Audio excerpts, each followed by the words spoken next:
Boa noite, irmãos. Mais uma vez estamos juntos, né? Virtualmente, mas estamos, né, irmãos?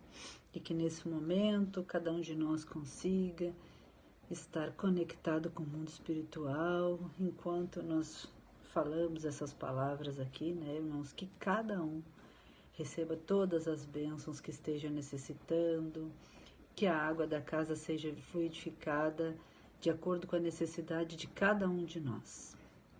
Hoje nós vamos falar do maior mandamento, né?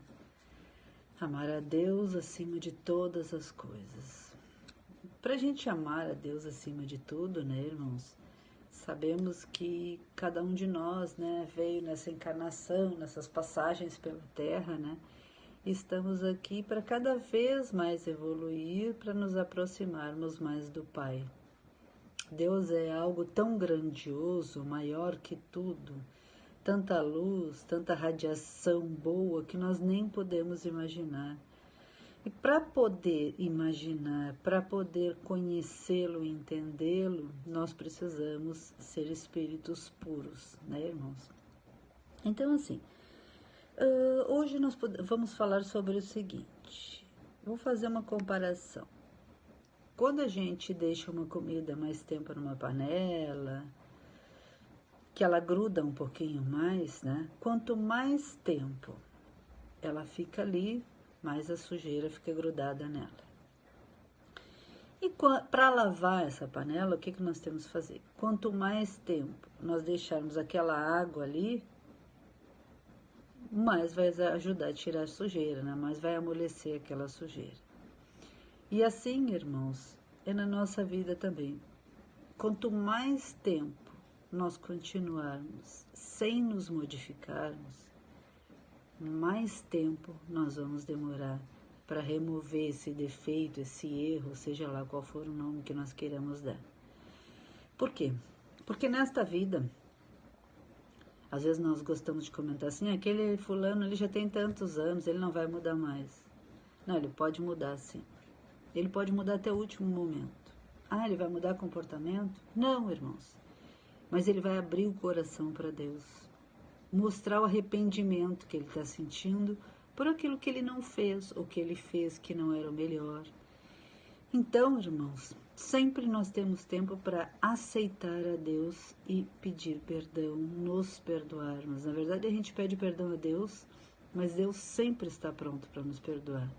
A gente, na verdade, naquele momento está aceitando Deus dentro de nós, mas quem tem que nos perdoar somos nós mesmos. E quanto mais tempo nós demorarmos, pior vai ser, né, irmãos? Porque daí a gente vai ter que mudar aquelas coisas que às vezes quando a gente vê sai no automático. Tá? Muita gente quando está conversando com alguém, que está confidenciando, que está abrindo o seu coração, a gente vê que a pessoa diz assim, pá, quando eu vi eu já tinha dito. E é, né, irmãos? Todos nós passamos por isso. Então, irmãos, não tem idade. Claro que quanto mais idade, mais nós vamos demorar para remover essa sujeira, né, irmãos, entre aspas. Então, irmãos, o que nós temos que fazer? A primeira coisa é nos darmos conta. Tá? O primeiro passo é nos darmos conta. Puxa, eu tenho mania de fazer isso mesmo. E o segundo, que é o mais difícil, né, irmãos? O mais difícil de tudo é tomar uma atitude e mudar. Mudar, irmãos, não é para qualquer um, né? É a gente desgrudar, como a gente falava aqui, a sujeira da panela, né? Desgrudar aquilo e tirar aquelas cascas que a gente usou para se proteger. Porque, na verdade, irmãos, o nosso comportamento, de alguma forma, a gente usa aquilo para nos proteger, seja na infância, na fase adolescente, na fase jovem, ou porque a gente não teve um pai, ou porque a gente não teve uma mãe, ou porque a gente foi criado sem amor, ou porque a gente não teve afeto, ou porque a gente sofreu nas mãos de alguém. Qualquer que seja o nosso problema, nós temos que enxergar isso. E nós espíritas, o que nos ajuda, né? Nada é fácil para ninguém. O que nos ajuda? É saber que nós, né, viemos de outras vidas, que provavelmente, certamente, irmãos, esse erro a gente trouxe de lá. A gente fez mal para outras pessoas, a gente prejudicou outras pessoas e o nosso espírito pediu a Deus, aos mentores espirituais, para vir e para se purificar, passar por essas coisas que estamos passando. Ah, mas algumas pessoas dizem, a gente pediu para sofrer? Não, ninguém pediu para sofrer. Nós pedimos para vir ao mundo, certo? Passar por esse problema, né? Sanar esse nosso problema, essa nossa dívida, mas podemos ser felizes sim, né, irmãos? Se a gente prestar atenção, até na vinda de Jesus, né? Nas passagens que a gente vê assim, ele ia a alguma festa, um milagre do vinho, né? Que ele transformou a água em vinho, foi numa festa que ele participava, tomava vinho, conversava com as pessoas, né? Então, não veio para ser infeliz, né?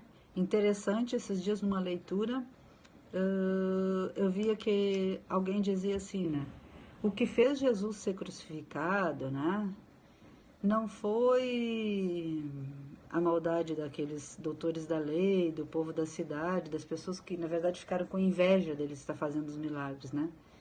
O que fez Jesus ser crucificado foi a falta de fé dos apóstolos, porque muitos, só vê para crer, o outro negou Jesus 3 vezes, e assim foi sendo, né, irmãos? Então, se aqueles apóstolos estivessem ao lado dele, com a fé que ele tinha e confiado nele, talvez a história pudesse ter outro final.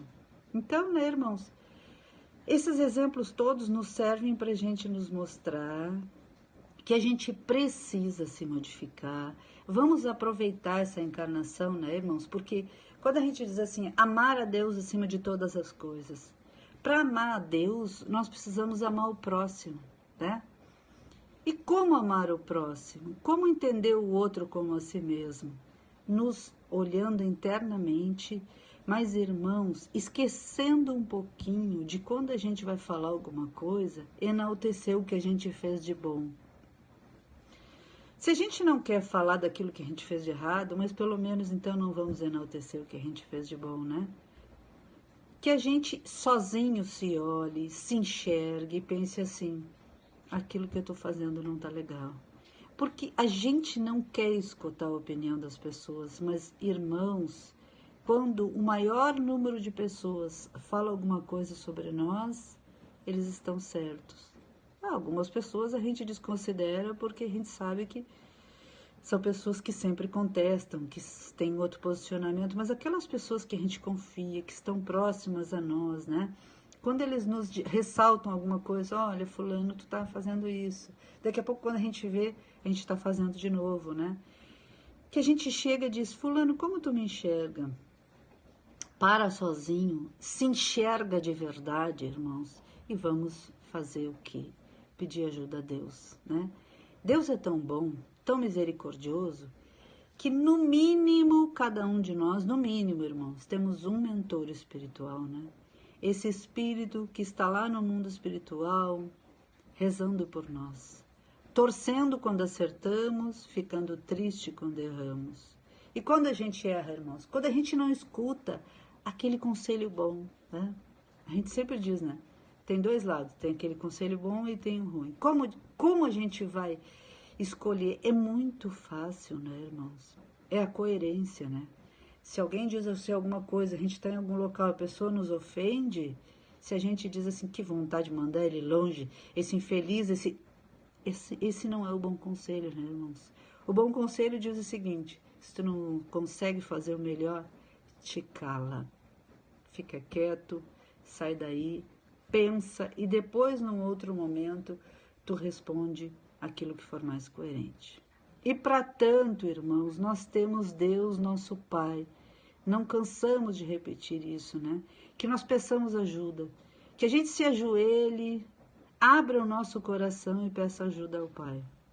Irmãos, quanto mais nós fizermos nessa vida, mais nós estamos abreviando para uma outra vida, né? Existem milhões de espíritos esperando para desencarnar, né? Para ser mais exata, bilhões de espíritos esperando para encarnar. Então, que cada um de nós aceite essa oportunidade, até para que um dia, né, irmãos, como estamos sendo ajudados, que nós possamos ajudar esses irmãos. Que os irmãos fiquem em paz, que Deus nos proteja, nos ampare, nos oriente e nos conduza, sempre para o caminho do bem. Fiquem em paz, irmãos.